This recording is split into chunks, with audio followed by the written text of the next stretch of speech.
Es una evolución bastante lógica de la parte de inteligencia artificial que yo llevaba trabajando muchos años, pues desde el propio Logic cuando hablaba de web semántica, que era como esto se le llamaba a la inteligencia artificial en los 2000 y ahí ya había empresas trabajando en ello. Pues sí, o sea, la verdad es que suena futurista y que parece demasiado arriesgado andar diciendo que va a haber un robot en todas las casas, pero cuando miras a nuestro alrededor hay muchísima electrónica y muchas máquinas, ¿no? Lo que pasa es que esas máquinas están quietas y los coches podríamos decir que es una transición. O sea, al final, si tú juntas un coche con un electrodoméstico, o sea, la situación intermedia debería ser un robot, ¿no? Pero un robot humanoide en el sentido de que tenga brazos y piernas para poder desenvolverse en la estructura de nuestro hábitat normal, ¿no? Va a tardar porque, igual que han tardado los coches autónomos, pues hay muchos condicionantes a nivel de regulación y seguridad.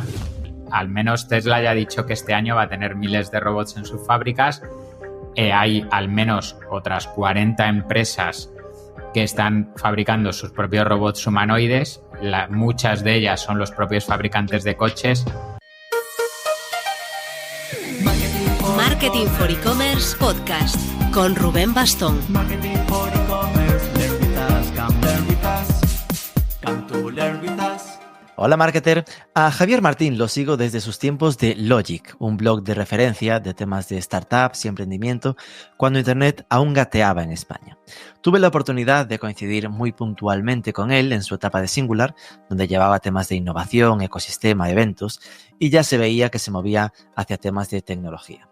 Hace nada, Javier Martín anunció que se liaba la manta a la cabeza para emprender IntegraRobot. IntegraRobot, con una sola R. Por ahora, es una newsletter divulgativa sobre robots humanoides y su integración con las tecnologías de inteligencia artificial, pero con el plan de convertirse en una empresa especializada en asesorar en ese tipo de implementaciones. Y claro, esto me generó muchísima curiosidad. Si da el salto, seguro que Javier habrá reflexionado mucho sobre lo que viene en estos temas de robots e inteligencia artificial. Me parece una gran oportunidad para preguntarle ¿cómo se imagina esta sociedad a la que vamos? ¿Tendremos un robot asistente en cada casa? ¿Un Alexa pero humanoide y realmente inteligente que nos planchará la ropa mientras nos da conversación en inglés? En las empresas nos acostumbraremos a ver perros guardianes de metal, empleados robot. Y si es así, ¿en qué trabajaremos los humanos? ¿Se reducirán los horarios? ¿Será imprescindible ese ingreso mínimo universal garantizado por el Estado? Y en ese caso, ¿quién lo pagará? Esta entrevista promete, no te la pierdas, pero antes... En Marketing for E-Commerce llevamos 2 años organizando, muy a lo callado, un encuentro de directivos de e-commerce muy especial. Le llamamos E-Commerce for E-Commerce porque literalmente es un evento al que solo asisten CEOs y altos directivos de marcas, sin proveedores, sin patrocinadores, tanto es así que cada uno se paga su entrada. A cambio accede a día y medio, 2 días de inmersión en conversaciones de alto valor con profesionales top del sector, hablando sin filtro, compartiendo para mejorar en común. La próxima edición vamos a organizarla los días 13 y 14 de marzo. Lo haremos después de haber estado en Toledo y en León, en Alicante, con idea de hacer el viernes una visita a los headquarters de PC Componentes en Murcia. Si te interesa, contáctame, sea por email o por LinkedIn, y te cuento más detalles. Te dejo en notas info de la edición anterior para que le eches un vistazo.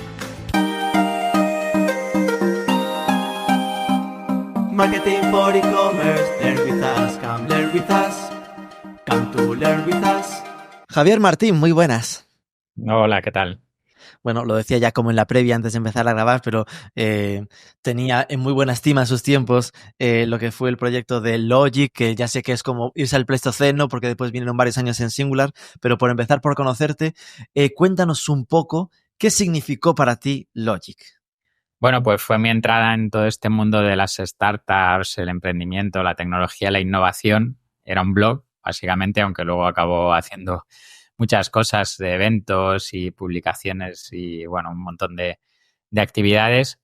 Y creo que lo más importante para mí ha sido que me permitía ir aprendiendo cada día que tenía que publicar, pues sobre algo nuevo, sobre qué estaba ocurriendo, qué tendencias había. y a partir de ahí, pues bueno, todo lo que vino después, pues yo creo que ha sido fruto prácticamente de eso. ¿Cuál fue el momento máximo de Logic a nivel de eso, año de más facturación, más volumen de tráfico, como que decías, aquí estaba en su prime, como decimos ahora? Pues cuando hacíamos los eventos Smart Money, que eran eventos donde se encontraban emprendedores con inversores en 2014, 2015, 2016, los financiábamos a través de campañas de crowdfunding. Algunas de las campañas, pues logramos más de 30.000 euros en cada una de las campañas, participaban cientos de personas en los eventos y todo ello muy enfocado a una utilidad muy concreta, que era emprendedores que buscaban financiación y inversores que buscaban proyectos en los que invertir, ¿no? Entonces, Logic no es que haya sido nunca un sitio con mucho tráfico, porque es un nicho muy pequeño el emprendimiento en España, pero sí que logramos ese posicionamiento, nos permitió publicar también un libro, hacer cursos de cómo conseguir financiación y estábamos muy metidos también en el tema de crowdfunding, pues esa época, 2014, 2015, 2016, aunque lo que fue quizá el auge así de como marca más conocida puramente Logic, pues de finales de la década de 2000 ahí, pues cuando ya empezaba a surgir 2008, 2009, por todo el tema de emprendimiento en startups, ya empezaban a haber inversiones en startups, algunos business angel que empezaban a ser muy conocidos, pues toda esa época, ¿no? Yo creo que... ¿Y qué pasó? Porque por curiosidad me fui a la web y ya pone un Logic, ya no está disponible. Fue como... Es decir, entiendo que tú te cambiaste de proyecto y no hubo una venta o alguien que lo continuase, ¿no? Claro, fue una etapa y lo fusionamos con otro proyecto de temas de crowdfunding, nos salió bien aquella operación, también éramos ya unos cuantos socios y no nos acabamos de poner de acuerdo entre todos y entonces, bueno, quienes lo habíamos fundado, mi socio y yo, pues al final vimos que cada uno pues tenía también otros intereses. A mí me surgió un poco la oportunidad de meterme más en temas de innovación corporativa. Puse en marcha Futurizable porque me iba gustando también más temas más puramente tecnológicos y no tanto de emprendimiento y acabé así en Singular. O sea que, bueno, yo creo que ha sido una evolución natural y ha sido muy satisfactorio poder haber hecho todo eso durante esos años, pero tocaba cambiar, básicamente. ¿Cómo fue ese salto a Singular y a qué te has dedicado estos últimos años? Que entiendo que al final Logic daba como más visión o más visibilidad a nivel sectorial, pero lógicamente en Singular seguías trabajando. ¿Cuál era tu foco? Claro, pues yo entré por la parte de Futurizable, o sea, Futurizable era una newsletter que también llegó a tener bastante notoriedad en lo que es pues un poco todo esto que se habla ahora de las deep tech, ¿no? Pues hablando de inteligencia artificial o de realidad virtual o de blockchain en su momento, que también estaba muy, muy en auge.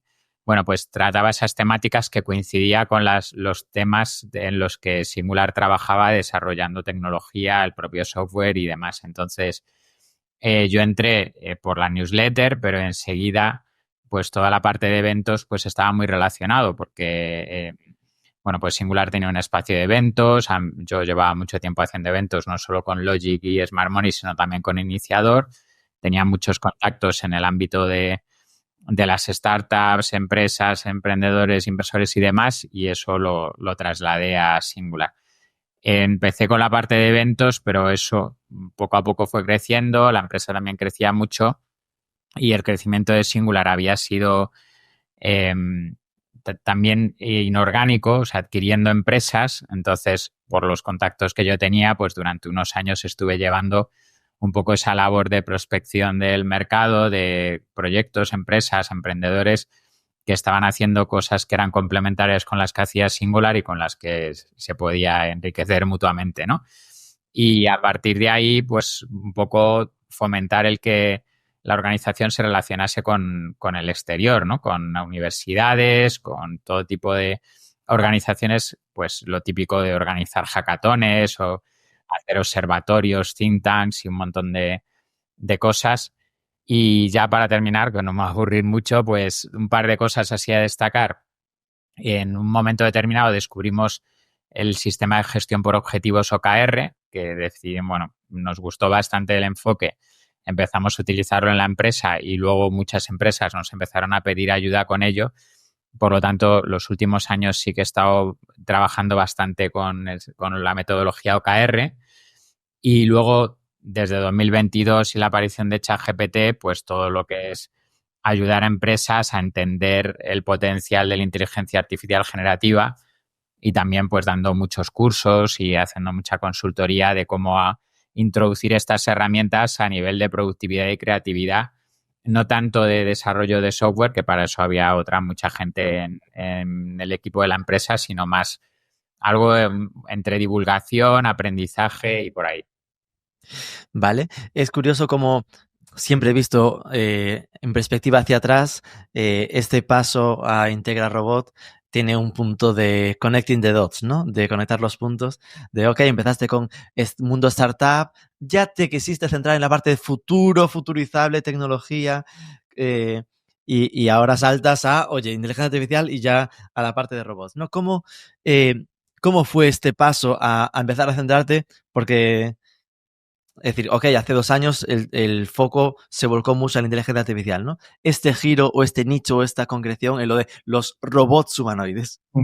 Bueno, esto todavía lo tengo que explicar un poco el discurso porque la verdad es que ha sido bastante reciente y que, bueno, es una evolución bastante lógica de la parte de inteligencia artificial que yo llevaba trabajando muchos años, pues desde el propio Logic cuando hablaba de web semántica, que era como esto se le llamaba a la inteligencia artificial en los 2000 y ahí ya había empresas trabajando en ello. Luego, con Futurizable era uno de los temas estrellas que más trataba la inteligencia artificial. También hicimos muchos eventos sobre temas de inteligencia artificial. Y esta parte de la robótica casi la he tenido más en casa, porque mi mujer pues se dedica a ello. Ha tenido una empresa de robótica educativa, pues mis hijos también lo han vivido bastante desde pequeños. En casa hay un montón de cacharros de, bueno, impresoras 3D y arduinos y robots educativos. No tenemos todavía ni un robot grande ni nada de esto. Pero bueno, también viendo un poco la evolución de lo que es la empresa Tesla y cómo, aunque hace muchas promesas que luego tardan mucho en llegar y demás, pero que al final sí que acaban teniendo un impacto muy grande, y viendo el interés que había puesto la empresa por los robots humanoides con Optimus, luego poco a poco fui investigando y vi que había muchas más empresas, incluso muchas más de las que yo me imaginaba, y viendo que también Nvidia pues se ha lanzado con ello, en DeepMind también están trabajando en entrenamiento de robots. Bueno, pues al final me he encontrado con un mundo que no me imaginaba, que pensaba que iba a ser mucho más pequeño y que estaba mucho menos desarrollado de lo que yo pensaba, y por eso pues tocaba volver a lanzarse y esta ha sido la oportunidad que estoy intentando aprovechar. ¿Cuál es el plan? Es decir, vi que cuando anunciabas el cambio, lo primero que lanzabas era como newsletter, ¿no? Que de nuevo volvía a ser como muy vuelta a empezar, igual que empezó Logic, igual que empezó Futurizable, como empecemos desde el contenido, que me gustó mucho, ¿no? Este componente muy de empezar desde cierta comunidad, pero ¿qué plan tienes? Claro, a mí siempre me ha funcionado lo de aprender haciendo, entonces yo no puedo dedicarme 6 meses o un año a aprender una cosa y estar ahí en la cueva esperando a ver qué pasa, ¿no? Yo necesito a mí mismo obligarme a publicar lo que voy aprendiendo. Sé que es un riesgo para aquellos que lo leen porque a lo mejor lo que yo comparto pues no está todo lo elaborado que debería, pero bueno, en ese sentido, o sea, soy sincero y no intento engañar a nadie. Yo desde el principio he dicho, quiero aprender sobre este tema. Yo lo conozco un poco y la trayectoria que me ha traído hasta aquí pues me permite tener cierta seguridad de que puedo entrar en esto, aprenderlo y que lo que vaya compartiendo pues sea relativamente valioso, pero estos primeros meses es aprender. Como ya digo, no puedo quedarme quieto esperando a que lo que haya aprendido y dentro de 6 meses o un año pues compartirlo. Yo ya voy compartiendo desde ahora lo que voy aprendiendo.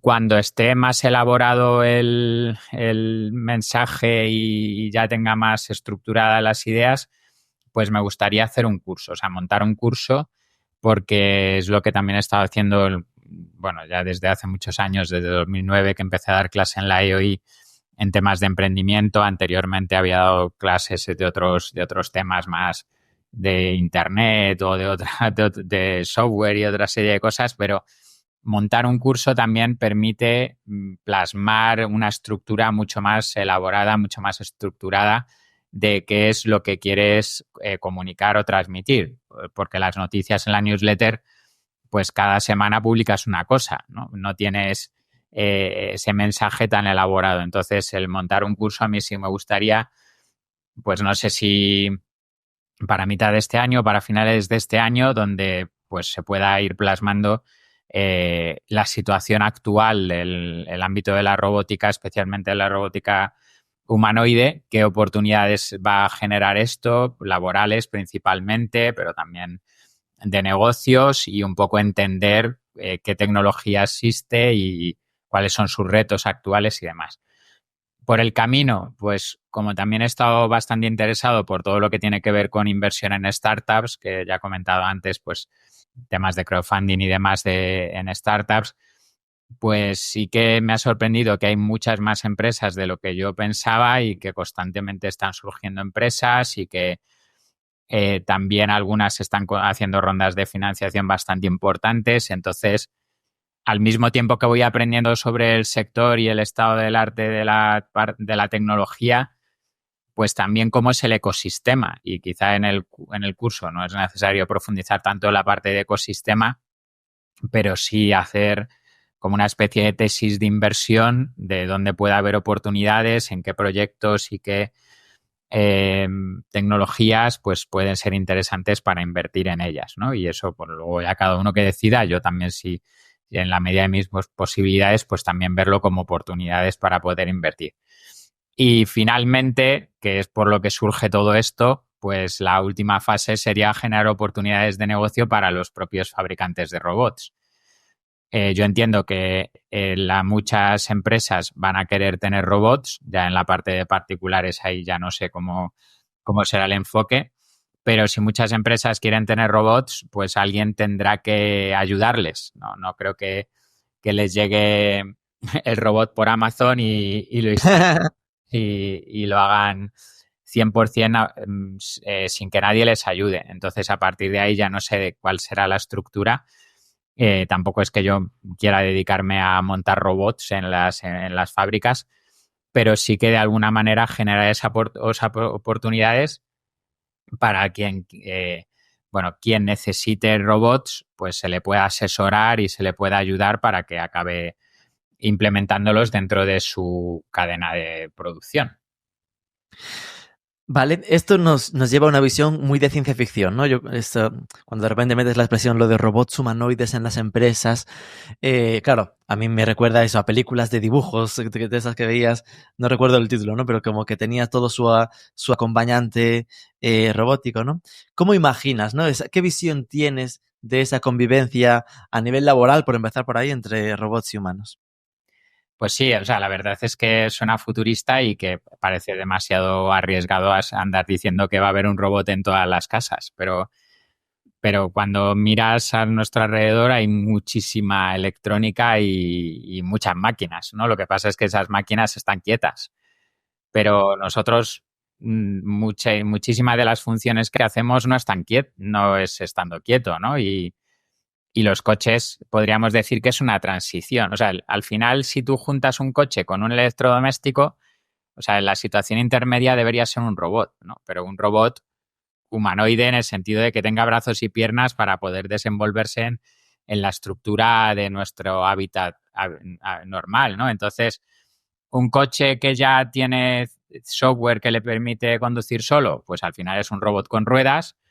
Y un electrodoméstico es un robot que hace solo una cosa o varias cosas, pero que está quieto, ¿no? Entonces, empiezas también a tener a tu alrededor robots que sí que se mueven, como pues robots aspirador o cosas así, y acabas llegando a la situación que parece más natural del mundo, que por eso la ciencia ficción lo ha contemplado tanto, y es que si el mundo está diseñado para los humanos, las casas y las oficinas y las fábricas y todo eso, pues están fabricados a la estructura del cuerpo humano, ¿no? Los tamaños, las medidas, las distancias, todo eso, pues es como alguien en algún momento se ha dado cuenta de que eso de brazos robóticos anclados al suelo, pues no era tan práctico como parecía, ¿no? Bueno, es cierto que a lo mejor para fabricar coches o determinadas cosas, pues sí que un brazo robótico, que sí, yo entiendo que un brazo robótico todo el mundo lo da por válido, ¿no? Como que eso ya está a la orden del día en toda la industria. Igual que robots que transportan cosas como si fuesen pequeños vehículos y demás, igual que pues en los almacenes de logística. Bueno, pues la evolución de todo esto parece que es el concepto de humanoide, que es en el que yo quiero centrarme. Vale, esto nos deja una claridad más obvia, ¿no? Entre que robots ya tenemos, es decir, ya estamos, la rumba de casa, la que te barre, eso es un robot, solo que en vez de ponerle bracitos y manos, les han puesto ruedas y van por el suelo para que no nos asustemos. O el Tesla, ¿no? Los coches más evolucionados que ya tienen todo este componente, entre comillas, de cierta inteligencia. Tú simplemente vas a poner el foco no en cualquier tipo de robot de estos feos, sino en los robots a los que se le pongan piernitas, que para que la gente lo entienda al final será lo que Tesla, ¿no? Porque otra cosa no, pero Elon Musk lo que tiene es un don para el marketing, nos ha ido metiendo por los ojos en sus exhibiciones con estos, creo que se llaman Optimus, ¿no? Sus robots humanoides. ¿Crees que serán de ese estilo? Antes mencionabas pues ya otros proyectos, ¿no? Nvidia, DeepMind y cosas así. Lo normal sería eso, en plan robots que cada vez se parezcan más a humanos, con sus 2 piernas, parece obvio. O podrían tener 4 brazos, doble productividad, ¿no? Pues los hay que tienen 4 brazos, pero no acaba de ser del todo práctico, ¿no? Igual que los hay que tienen 4 piernas, porque al final es un equivalente a un animal, Claro, un perro, por ejemplo, ¿no? El de Boston Dynamic, pues a lo mejor para vigilar en almacenes y demás, pues es más cómodo. Desde luego con 4 piernas se corre mucho más rápido que con 2, ¿no? Eso lo demuestra que una vaca corre más rápido que un humano, aunque parezca mentira, pero es así. Y entonces, dependiendo de la necesidad, pero bueno, los robots humanoides, a mí también me está sorprendiendo que, por ejemplo, el entrenamiento que están recibiendo es en labores del hogar, pues cocinar, planchar, colocar la ropa, que no es tanto porque el objetivo final sea ese, porque el objetivo es que sean de propósito general, que puedan hacer cualquier cosa, pero es cierto que en el hogar hay situaciones que son más propicias para que el entrenamiento pues sea más eficiente, porque hay más caos, ¿no? Hay más improvisación. Entonces, si un robot es capaz de planchar la ropa, pues luego le va a resultar mucho más fácil, no sé, colocar cosas en cajas o hacer cosas dentro de una industria donde todo está mucho más optimizado y parametrizado. O sea, en una fábrica no hay manual de instrucciones, y en una casa no. En una casa es todo casi lo que has aprendido de los mayores y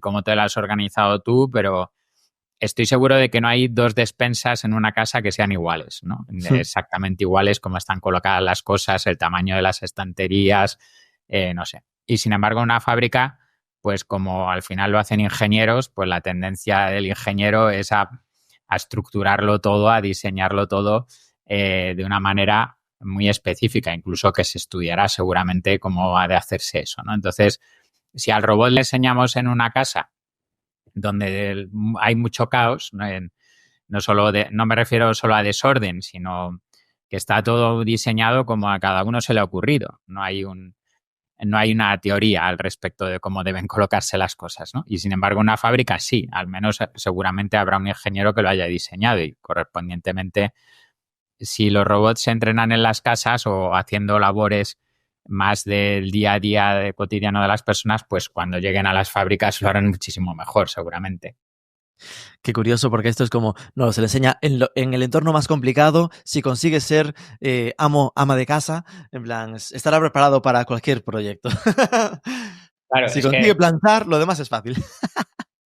Es que de estas cosas te das cuenta de porque, por ejemplo, con el tema de accidentes, pues los accidentes en el hogar, pues hay muchísimos, ¿no? Y son muy diferentes unos de otros, ¿no? Entonces, probablemente en la industria eso está mucho más claro, ¿no? Que pues donde puede haber más riesgos, incluso pues hay una ley de riesgos laborales, ¿no? Y de seguridad en el trabajo. Y sin embargo, no hay una ley de riesgos en el hogar ni protocolos de seguridad en el hogar, más allá de los protocolos de que pongan los propios, yo qué sé, fabricantes de electrodomésticos para que no haya un cortocircuito o si hay un cortocircuito que se corte la luz, no sé, o sea, a lo que me refiero es que en los hogares también hay muchos accidentes y eso también es un reflejo de que el hogar pues es un entorno muy apropiado para este tipo de máquinas.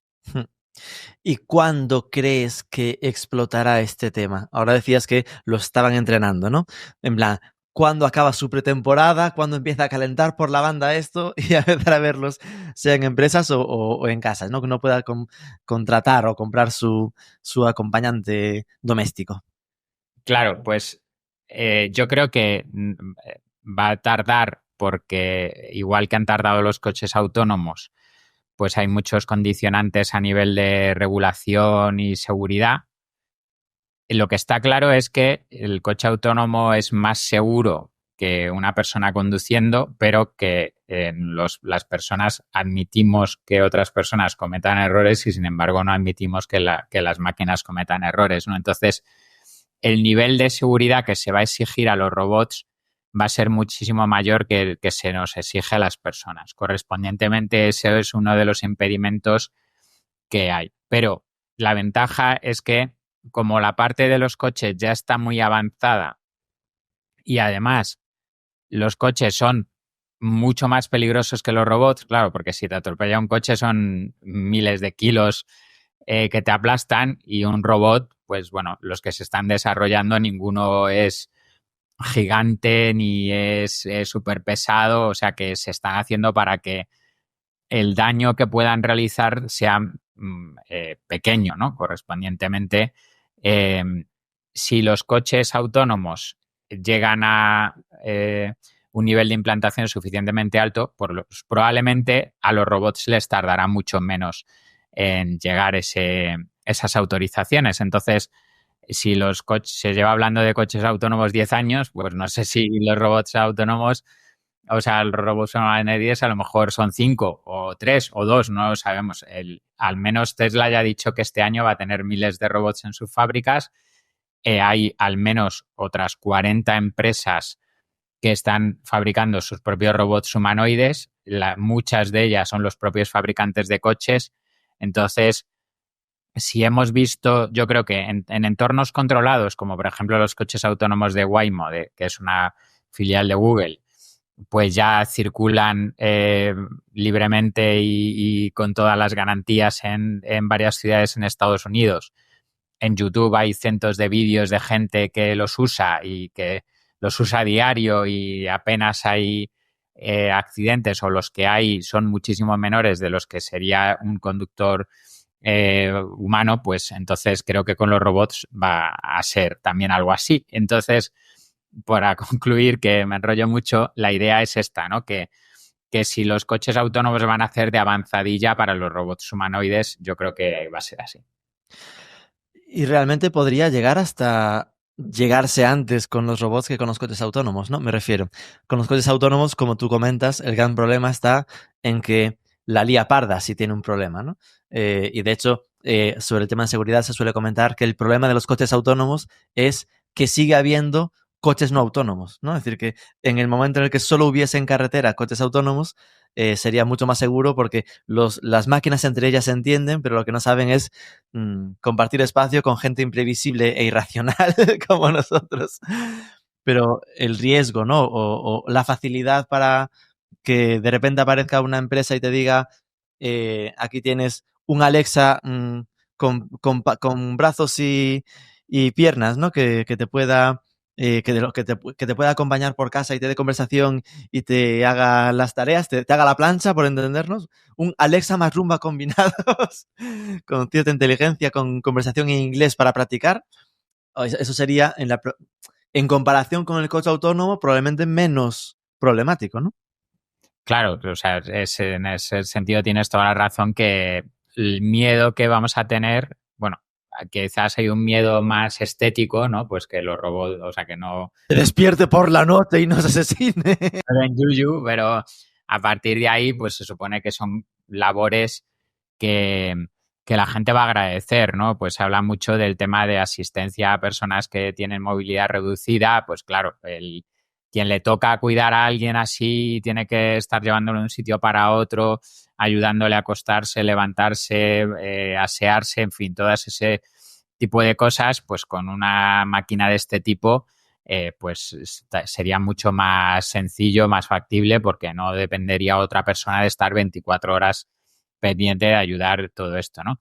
Pero el problema, claro, que tenemos ahora mismo es de entrenamiento de estas máquinas porque, para que te hagas una idea, desde el propio rozamiento del suelo, pues bueno, los coches es fácil saber porque ya hay muchos coches circulando que tienen software y que te pueden detectar pues cuánto rozamiento hay de la rueda con la carretera, ¿vale? Pero el robot, el rozamiento de sus pies con el suelo, ¿no? Pues si el suelo es más o menos escurridizo, ¿no? Porque si se va a escurrir y se va a caer, pues no hay datos de eso. Ahí hay que generarlos y hay que hacerlos a través de entrenamiento. Por suerte es justo en lo que se está trabajando, pero digo el suelo, pues lo mismo que si va a ayudar a levantarse una persona de la cama y lleva ropa que es más suave y se le escurre de las manos y se le cae al suelo, pues es que todos esos componentes físicos, o sea, es lo que llama en NVIDIA la inteligencia artificial física, que es cómo entrenamos a la inteligencia artificial con los componentes físicos de temperatura, humedad, el peso de las cosas, las distancias entre los objetos, porque bueno, estos robots llevan cámaras o llevan radares o LiDAR o bueno, muchos tipos de sensores, pero esos sensores hay muchas cosas que quizá no perciben como las percibimos un humano, que tenemos tacto, tenemos otra serie de capacidades que, bueno, lo de los 5 sentidos, pero incluso más sentidos, ¿no? Tenemos el sentido del calor, ¿no? Si una cosa está caliente o está fría, o si hace calor o hace frío en nuestro entorno, o el sentido de cómo de lejos está una cosa, aunque no tengamos una medida de ella, o cómo de cerca estamos nosotros de alguien para no chocarnos. Bueno, todo ese tipo de capacidades más relacionadas con los sentidos o con la física del entorno es en lo que se está trabajando. Pero claro, habrá 40 empresas o 50 que estén haciendo entrenamientos de robots, pero sin embargo en los coches, Tesla tiene millones de coches circulando por la carretera que están tomando datos constantemente y están entrenando su inteligencia artificial. Waymo no tiene tantos coches, pero sí que los tiene circulando durante muchísimas horas y correspondientemente pues también tiene datos de muchas situaciones que se pueden dar en una carretera, pero sin embargo de la parte de robots todavía faltan datos. Entonces, bueno, hay que ir avanzando poco a poco en la parte de software, la parte de hardware, la parte de inteligencia artificial, los datos, el entrenamiento, bueno, un poco a la par de cómo ha ocurrido con la inteligencia artificial, que ahora estamos en pleno auge, pero gracias a que durante muchos años pues ha ido construyendo los algoritmos, los datos, los entrenamientos y demás. Vale, me está dando el bajón ya, me queda claro que mi robot de casa hasta 2030 por lo menos es que me olvide, ¿no? Para tu casa a lo mejor sí, pero en las fábricas y en los comercios yo Exacto, creo que... exacto. Con eso sí que me quedo. Es decir, que seguramente la integración en una fábrica, pues lo íbamos comentando, ¿no? Es mucho más sencilla porque es, ok, lo tengo que entrenar para unas tareas mucho más concretas, ¿no? Y ahí sí que se pueda, igual que se hizo con los robots de almacén, ¿no? Los que al final hasta ahora son con ruedas y tal, pues que esos puedan ser los robots humanoides que al final le enseñas su ruta, tienen su ruteo por solo un edificio y ahí ya le vas a decir, este es el suelo, estas son las alturas y hay como un entorno mucho más controlado para programarlos, digamos, ¿no? Eso es, sí, totalmente. Vale, eso para 2028, entonces. En el común de los mortales, sabemos que Elon ya tendrá su sirviente en casa que será un Optimus y lo ha programado él, seguro, por las noches que este hombre no duerme. Vale, esto nos mete claramente en estos miedos, ¿no? Ya no digo el miedo a que se despierte por la noche, que se encienda por la noche y me asesine, sino miedos más previos aún a eso, que es el tema de los trabajos, ¿no? Es decir, hace poco, de hecho, en la web estábamos hablando de que había gente en redes que se quejaba amargamente de que el alto porcentaje y cada vez más de gente que quiere estudiar para hacer oposiciones, ¿no? Decía, claro, para mí era como lógico cuando al final le estamos mandando un mensaje a la gente de que cada vez va a tener más problemas para encontrar trabajos porque se va a automatizar la inteligencia artificial, la robótica también podría entrar ahí. ¿Cómo imaginas esta sociedad? ¿No? Es decir, has hecho el experimento mental o el esfuerzo de cómo debería ser una sociedad en la que al final, gracias o por culpa de, según lo veas, a la inteligencia artificial y la robótica, prácticamente el 80% de los trabajos sean automatizables por máquinas. Uh-huh. Sí, bueno, o sea, que pensar siempre piensas, pero yo a las conclusiones que llego por comentar alguna es, por ejemplo, lo que ha ocurrido con la transformación digital de las organizaciones, donde le hemos dado mucha importancia al concepto digital, pero no tanto al concepto de transformación. Y básicamente es porque la transformación no era de cambiar procesos o herramientas, sino era transformar la cultura de las organizaciones, que al final es la manera de pensar de todas las personas que forman parte de la organización. Entonces, porque la transformación digital venía de que las empresas que no eran digitales querían ser como las digitales, pero pensaban que era una cuestión puramente de adoptar tecnología. Cuando las empresas digitales pues, son más ágiles, más flexibles, más colaborativas, más abiertas al cambio, a la improvisación, pues no, a la experimentación, a un montón de cosas, ¿no? Y eso es lo que no eran las organizaciones tradicionales. Entonces, del mismo modo, creo que ese cambio cultural es el que se va a tener que producir en las profesiones en general, empezando por los directivos de las organizaciones o de aquellos que tienen responsabilidad. Yo creo que donde mejor se ve ahora mismo es en el ámbito educativo, porque ahí ya sí que está impactando muy directamente. Los niños hacen la tarea con ChatGPT, pero porque los profesores ponen la tarea con ChatGPT. Entonces, es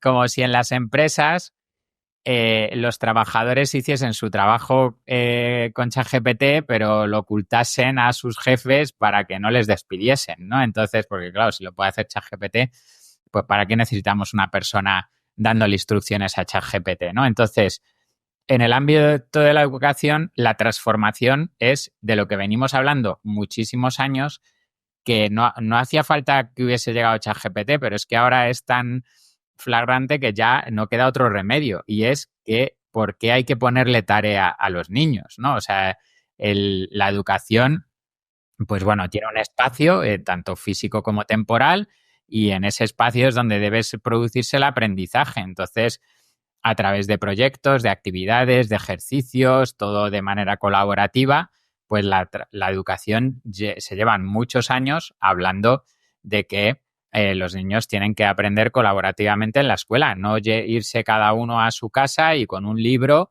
ahí a hacerse la tarea, ¿no? Entonces, esto no va a quedar más remedio que hacerlo ya con el ámbito de la educación, y tendrá que ocurrir también con el trabajo en general, ¿no? O sea, si trasladas educación al ámbito laboral, pues será lo mismo. O sea, ¿por qué las personas tenemos que hacer cosas, determinadas cosas y de determinada manera, ¿no? Porque en su momento a alguien se le ocurrió que aquello tenía que ser así. Entonces, cada organización tiene que encontrar la manera en la que se transforma para adaptarse a esta nueva realidad, y cada profesional también. O sea, yo mismo soy consciente de que muchas de las cosas que he estado haciendo durante mucho tiempo ya no tiene sentido que las haga, o que las haga de la misma manera, y tengo que estar constantemente pensando en reinventarme, ¿no? Que esto suena así, lo de reinventarse, pero es que creo que debía haber sido siempre, pero ahora ya no queda más remedio.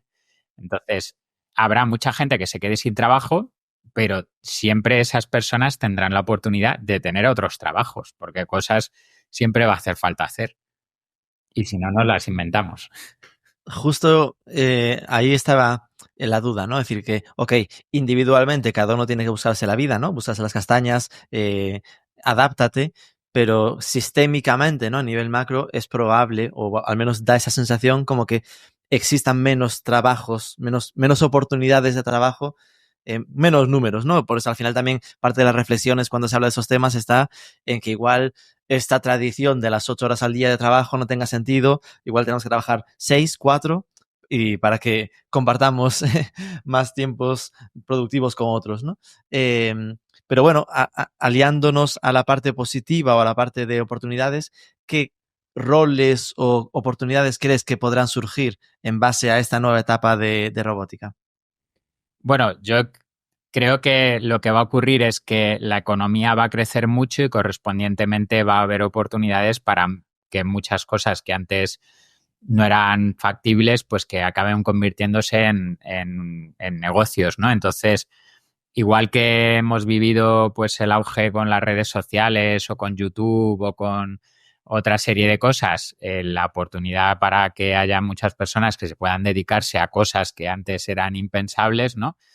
Pero que no es nuevo de la parte de digitalización, es que ya ocurría antes, ¿no? Pues, no sé, hace 500 años probablemente casi nadie podía ser escritor o artista, ¿no? Entonces, a partir de ahí, a ver, tampoco quiero limitarlo específicamente a la parte del arte, porque a lo mejor también en la ciencia, pues igual, probablemente, bueno, desde luego en ciencia, como mucho, a lo mejor había médicos, ¿no? Pero más allá de médicos, a lo mejor habría alquimistas, que no sé si incluso se ganaban la vida hace 500 años con eso, pero no había ni físicos, ni matemáticos, ni químicos, bueno, o sea, habría poquísimos. Y yo creo que más o menos igual que en el ámbito del arte, ¿no? Pues el arte y la ciencia, pues son disciplinas donde hace desde luego 1000 años, pues casi nadie se dedicaba a eso, a 500, pues muy poquitos, y ahora hay muchísima gente. Yo no sabría decirte el porcentaje de gente, ¿no? Entonces,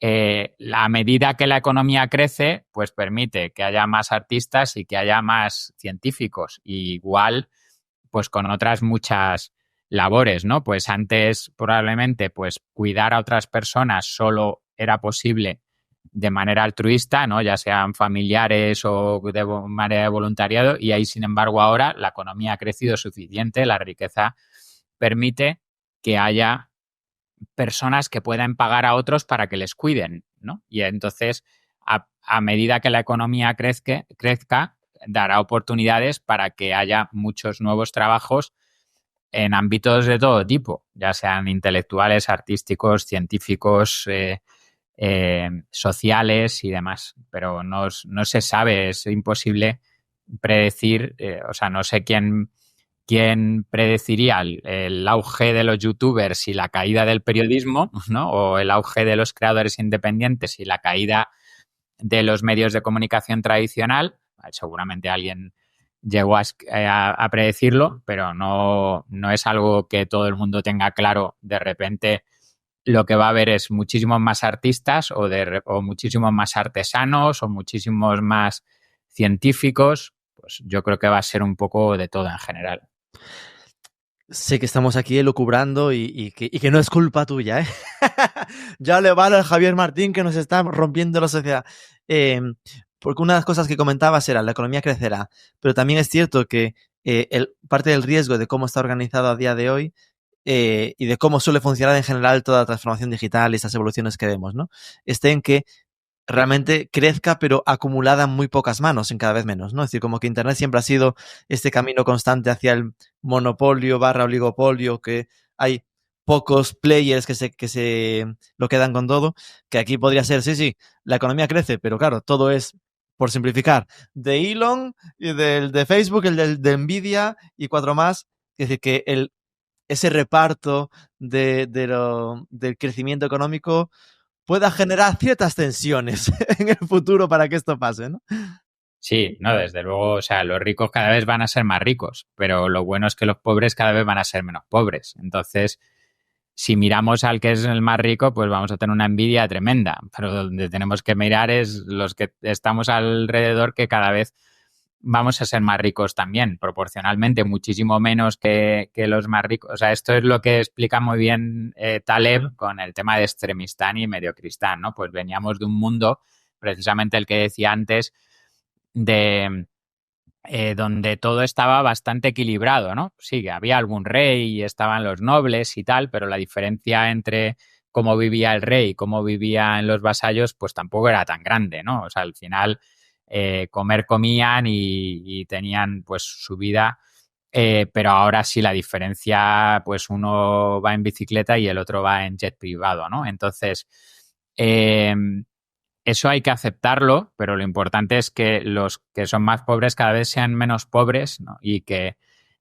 yo creo que no tengo ninguna solución ni a nivel social. Desde luego, lo que no creo es que haya que quitárselo a los ricos para dárselo a los pobres, porque si los ricos están ahí es porque han construido cosas que también contribuyen a que los pobres cada vez sean menos pobres. Que al final yo creo que se genera esa brecha de la que se habla, pero la brecha es temporal y tiende a desplazarse hacia lo positivo, ¿no? Yo, por ejemplo, pues doy clases en universidades en América Latina, lo hago online porque, claro, no puedo desplazarme a los países donde están todos y siempre se habla de la brecha, pero claro, todos ellos están conectados conmigo en tiempo real en una videoconferencia desde sitios tremendamente diferentes, probablemente muchos en pueblos incluso pequeños, pero no son conscientes de que esto hace 10, 15 o 20 años habría sido inimaginable, ¿no? O sea, yo habría tenido que ir allí, habríamos tenido que juntar a toda esa gente, hacerles viajar para estar todos en el mismo sitio. Entonces, en muchos países donde todavía hay pobreza, ya se están beneficiando de avances muy importantes, no solo por una cuestión de digital, sino en medicamentos y en otros muchos avances a nivel económico y social, ¿no? Entonces, la redistribución de la riqueza, desde luego, yo no creo que debe hacerse desde un punto de vista de le quito a los que están arriba para dárselo a los que están abajo, sino cómo los que están arriba están contribuyendo a que los que están abajo pues cada vez vivan mejor, ¿no? Y a partir de ahí hay que pensar que toda esta gente, que los habrá malos y que los habrá que no contribuyen y demás, pero que al final tendrán mucho dinero, pero son números, no sé, hay que mirar a los más ricos del mundo, pues sí, Warren Buffett o Elon Musk o Jeff Bezos, pero luego sus vidas, pues igual se ponen enfermos igual que nosotros y comen igual o parecido a lo que comemos nosotros y tienen otros problemas que a lo mejor nosotros no tenemos. O sea que yo desde luego creo que hay que verlo como el nivel de contribución, pero igual que contribuye un artista que nos entretiene o un deportista al que admiramos, ¿no? Pues yo creo que esos extremos están ahí, pero no es necesario que todos estemos igual que ellos, ¿no?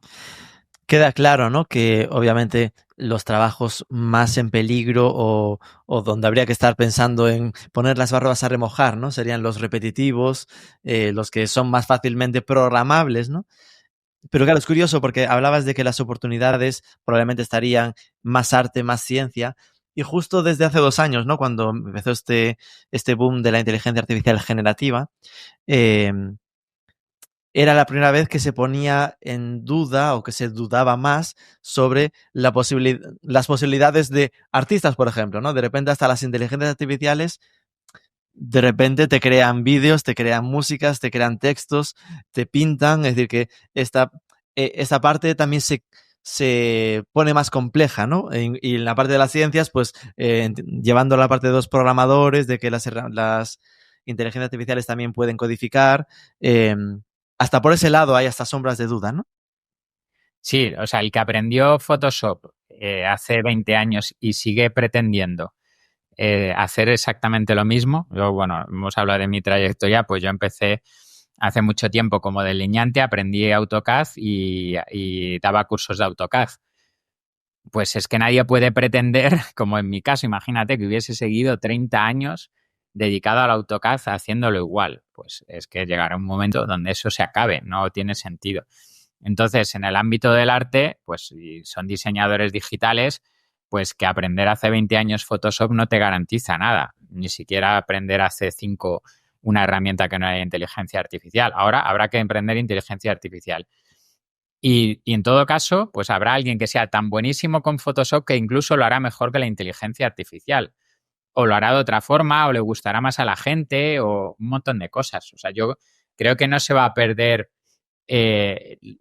por ejemplo, el trabajo de los artesanos. Pues habrá gente que seguirá queriendo vestir o usar productos hechos por artesanos. Y eso, lo que ocurre es que habrá que ver cuánta gente quiere dedicarse a ser artesano y cuánta gente es capaz de alcanzar el nivel de maestría suficiente como el que tiene un buen artesano, ¿no? Entonces yo creo que, o sea, al final nos vamos como dando tumbos de un lado para otro y nos vamos como chocando con las paredes, pero al final seguimos avanzando, ¿no? Entonces, el problema es que es el que se choca contra la pared y piensa que no puede avanzar, que es un muro que tiene enfrente, ¿no? Pero no piensa que puede haber, como en un laberinto, siempre una salida, ¿no? Entonces, la actitud debe ser esa. Si el que crea que no tiene otra opción, pues tendrá que quedarse en el paro y tendrá un subsidio y, por suerte, como decía antes, pues la economía va a seguir creciendo de manera que muchas personas podrán vivir de esos subsidios. Claramente vivirán peor que el que aprendió Photoshop y ahora está dispuesto a aprender otra cosa porque no ha pensado que Photoshop era su límite, ¿no? Entonces, y cuando lo estoy usando como ejemplo, pero pues sirve para cualquier cosa. En fábricas, operadores que aprendieron determinada técnica y que llega una nueva técnica y no están dispuestos a aprenderla, o no tienen la iniciativa, o su empresa no le da la opción y entonces tiene que buscarlo en otro sitio. En fin, es que hay muchas situaciones, pero es eso. O sea, este concepto de reinventarse, pues cada vez va a ser más necesario. Para hacer un cambio como el tuyo, ¿no? De estar, oye, dedicado a temas de innovación en Singular, a montártelo por tu cuenta, decir, me monto una newsletter y empiezo a dedicarme al tema de los robots humanoides directamente, tiene que haber un punto de pasión, ¿no? De, oye, esto me está encantando mucho. ¿Qué aspectos te entusiasman más de esa visión, de ese futuro que puedes imaginar con el tema de los robots? Bueno, pues, o sea, primero la tecnología, cómo está hecho, o sea, lo bien que funciona, el nivel de sofisticación que puede llegar a tener. O sea, yo lo extrapolo de la inteligencia artificial generativa. O sea, para mí era impensable que pudiesen llegar a hacer esas imágenes, ahora esos vídeos o tener esas ideas cuando te cuentan cosas, cuando les preguntas cosas o les pides que hagan determinados contenidos, ¿no? Entonces, la sorpresa que tienes cuando pruebas determinadas herramientas y ves que funcionan tan bien, que ya veníamos acostumbrados con el tema del hardware, pues con lo que hace Apple o incluso con los coches, como comentábamos con Tesla, pues ver esa capacidad que tienen de sorprenderte.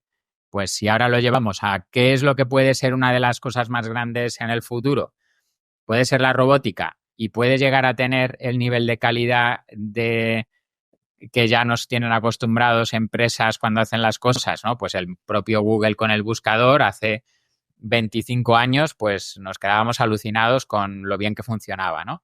O el propio Amazon con la logística, nos quedamos alucinados hace 10 años o no sé cuántos, que nos traía las cosas a casa en 24 horas, ¿no? Entonces, eso es lo que a mí me gusta, ¿no? Ese progreso que es capaz de hacer la humanidad cuando se planta delante de un reto, le encuentra una solución y te proporciona un producto o servicio que te sorprende. Entonces, si va a ocurrir con los robots, pues yo quiero estar ahí. Qué bueno. ¿Y la parte que más dudas, miedos o riesgos crees que tenga? Bueno, siempre está la regulatoria, por desgracia, porque al menos aquí en Europa se pone la ley antes que el problema. Entonces, aquí vamos a tener ese problema, pero bueno, yo creo que algo nos quedará como para poder hacer cosas y yo creo que incluso pues que cambie la situación y que pues las administraciones se den cuenta de que no se trata de regular, sino de incentivar lo positivo y que cuando llegue o sea, ya hay leyes suficientes para penalizar cualquier cosa negativa que se pueda hacer con la tecnología, ¿no? Entonces, no es necesaria una ley de inteligencia artificial si ya tenemos una ley de software, ¿no? O una ley de protección de datos digitales, ¿no? Pues si es que aplica exactamente igual, ¿no? Pues probablemente no haga falta hacer una ley de robótica si ya hay una ley de lo que se puede y lo que no se puede hacer en las interacciones humanas, ¿no? No hace falta cosas nuevas. Entonces, el primer freno que le veo es eso, pues sobre todo por cuestión de burocracia, pues porque al final se pierde mucho tiempo y mucho dinero en tener que resolver esos problemas, ¿no? Luego, a nivel de retos tecnológicos, creo que estarán resueltos más tarde o más temprano, pero bueno, yo creo que sí que eso está evolucionando muy rápido, sobre todo si Nvidia realmente cumple con lo que dice, que tiene pinta que sí. Estaría muy bien si Google, Amazon y demás también se meten en este sector, igual que ha hecho Tesla. Y entonces el último elemento que faltaría es el social, ¿no? De si la percepción que tienen las personas de un robot caminando por la calle o un robot atendiéndote y poniéndote un café en una cafetería o un robot en tu casa limpiando los baños, pues esa percepción de posible grima que te pueda dar pues una máquina que tiene forma de humano, ¿no? Pero, no sé, es que al final la ciencia ficción ya nos lo ha puesto de tantas maneras que si nos quedamos con la positiva, porque, a ver, que supongo que habrá gente que decida hacer robots que sean armas, como ha pasado con los drones. Los drones yo creo que están bien vistos porque los hemos utilizado para grabar en eventos deportivos o para temas... Sustituir a los fuegos artificiales por drones, Claro. sacarse fotos con los drones. Claro, si los drones desde el principio hubiesen sido máquinas de matar, pues a lo mejor no lo veríamos tan positivo, ¿no? Pero... Y con los robots ocurrirá. O sea, habrá robots que salven vidas, ¿no? Y sacando a gente de incendios, y habrá robots que maten a personas porque han sido programadas para eso, porque los haga un ejército para ello, ¿no? Entonces, pues bueno, esa percepción social, si vamos rápido y por ahora se empiezan a utilizar para hacer cosas buenas, pues entonces creo que la gente los percibirá como algo positivo. Si nos vamos a modo Terminator y ese tipo de cosas, pues es otra historia. Yo estaba pensando, cuando hablabas de lo del regulatorio, ¿no? Es decir, que ya sin irnos al tema de los robots, ni siquiera la inteligencia artificial, bueno, lo vimos hace poco con el TikTok en Estados Unidos, ¿no? Es decir, que la geopolítica, ¿no? El hecho de que cuando se hablaba del 5G, el miedo a que Huawei sea quien sale el 5G, porque entonces al final estás metiendo algo estratégico para España / Europa dependiente del gobierno chino. Es decir, que estos miedos de que de quién sea el owner, ¿no? El dueño de la tecnología que estés metiendo en casa, yo recuerdo haberlo vivido con el equivalente de la Roborock. No, volviendo a los aparatitos de limpiar por casa, ¿no? La Roborock es de Huawei, mira que le estás mandando información, te graba, ¿no? Porque tiene camarita para moverse por casa. Claro, entiendo que miedos infundados, pero está ahí, hay un sesgo detrás, ¿no? Se están generando datos y qué pasará con ellos, ¿no? Sí, pero es que yo no sé si realmente los que hacen ese tipo de normas y demás se creen ellos mismos que eso sirve para algo, ¿no? Yo no sé, pienso en los transgénicos o un montón de cosas. Pues bueno, el que se ponga y lo investigue al 100% y llegue hasta las últimas consecuencias de ello, a lo mejor es capaz de tomar una decisión informada al respecto, pero es que hay miles de cosas con las que vivimos en el día a día que, por ejemplo, las baterías de los coches eléctricos contaminan mucho, ¿no? Pero, a ver, ¿que contamina más que un coche quemando gasolina? Pues que no sé, que alguien haga un estudio ya total hasta las últimas consecuencias de todo, de cuánto cuesta que una excavadora esté ahí extrayendo el litio o lo que sea y que me digan, sí, exactamente, los coches eléctricos son peores que los coches de combustión. Pero bueno, yo en mi día a día salgo a la calle y prefiero que un coche eléctrico no me eche el humo, porque no echa humo, que un coche de combustión sí que lo hace, ¿no? Entonces, con este tipo de intervenciones políticas y demás, pues hasta qué punto es que se tienen que quedar a gusto porque al final se les paga para eso o porque se les vota más o menos por lo que el tipo de cosas que hagan, pero yo desde luego no me creo que ellos tengan la seguridad de que eso que están haciendo realmente está contribuyendo a lo que dicen que va a contribuir, ¿no? Entonces, con Huawei nos preocupa mucho los chips y el 5G, pero con Apple, que tiene todas sus fábricas en China y es que hay tantísimas, o sea, tantísimos, yo creo que a corto plazo hay gente que intenta hacer cosas, pero donde las cosas se regulan es en el largo plazo. O sea, se llega a una especie de equilibrio, estabilidad, en la que sí, el otro día era una pandemia, el siguiente era una crisis en la logística, el siguiente era una guerra en Ucrania. Entonces, en el corto plazo estamos constantemente, pues, basándonos en noticias, en situaciones concretas, pero a largo plazo la humanidad está mejor que nunca, hay menos guerras que nunca, hay menos hambre que nunca, hay menos violencia que nunca. Entonces, si nos centramos en intervenir lo primero que toca intervenir, pues cerramos las centrales nucleares en Alemania y la economía alemana se empieza a hundir, ¿no? Entonces, así es un ejemplo y a lo mejor esto hay quien le cae mal lo que yo diga, pero tomamos decisiones pensando en el corto plazo y no nos damos cuenta de que en el largo plazo, pues todas esas decisiones son una gota en el océano. Lo importante es la actividad humana, ¿no? O sea, la actividad de emprendedores con ideas y de científicos con ideas, intentando resolver problemas y la gente colaborando y sacando cosas adelante. Pero todo eso, el intervencionismo, es que a mí es lo que más me sobra de todo. La última, ¿quién crees que liderará este vertical así en el medio corto plazo? Hablabas de, es decir, yo claro, tengo muy en la retina a Tesla, ¿no? Porque son los que creo que más lo están extendiendo a nivel comunicación por Optimus. Tenía menos localizado a Nvidia, que los ubico aún más con los procesadores y cosas así. ¿A quién crees tú que se convertirá en el líder de este asunto?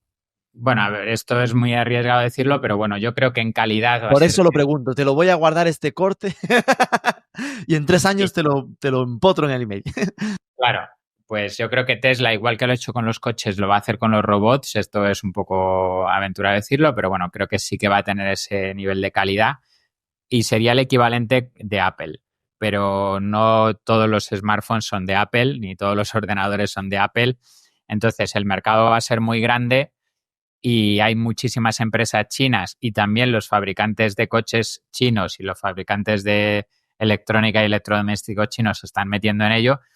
Entonces, yo no sé decirte si el coche más vendido ahora eléctrico es un Tesla o un BYD u otro, o lo será uno de Xiaomi, pero algo parecido a lo que ha ocurrido con los smartphones y con un Android por medio, que podría ser el equivalente en este caso a Nvidia, o incluso Google, si decide también meterse en este tema, o quién sabe, ¿no? O sea, porque, por ejemplo, en inteligencia artificial, pues todavía es muy reciente, pero hemos visto cómo Google lo inicia todo, luego de repente aparece un agente externo como es OpenAI, pero también Nvidia es el que más se beneficia porque tiene el hardware en el que corre todo ese software, Apple se va quedando como rezagado. Bueno, hay un ecosistema suficientemente rico y valioso como para que el beneficio que podamos obtener es muy alto, pero bueno, sí que diría que Tesla va a tener una presencia muy importante y a partir de ahí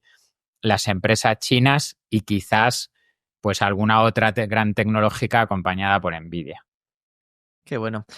Pues Javier Martín, de verdad, muchísimas gracias por ayudarnos en un podcast más reflexivo sobre el mundo del futuro robótico que nos espera. A quien quiera seguirte, que se vaya a integrarobot.com, donde puede apuntarse, suscribirse a tu newsletter, ¿no? Porque ¿qué la estás mandando semanalmente o a qué frecuencia? Sí. ¿Qué día lo envías? El miércoles. Cada miércoles en sus buzones, en sus bandejas de entrada. Y nada, te iremos siguiendo para ver cómo evoluciona todo este proyecto. Seguro que serás una fuente básica y fundamental para quedarse un poco al día de qué está pasando a nivel global en todo esto. Así que muchísimas gracias, Javier, y mucha suerte con el proyecto. Muchas gracias a ti y enhorabuena por el trabajo que haces.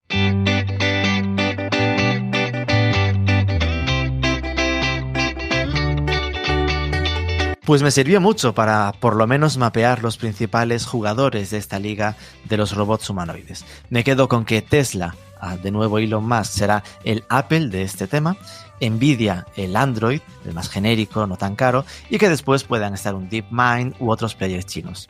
Te dejo el enlace a su newsletter, a Integra Robot, para que puedas ir informándote. Lo que queda claro es que, para sorpresa de nadie, en nuestro sector vienen curvas. No podemos quedarnos quietos nunca. Aquí lo dejamos. Recuerda que tienes los mejores artículos sobre el sector digital en Marketing for E-Commerce. Si te interesa el ecosistema latinoamericano, tenemos otro podcast específico con nuestro compañero Juan Rodríguez. Busca Marketing for E-Commerce México. Y no te olvides de suscribirte a nuestro podcast. Si ya lo estás, déjanos 5 estrellitas en Spotify y nos escuchamos el próximo lunes.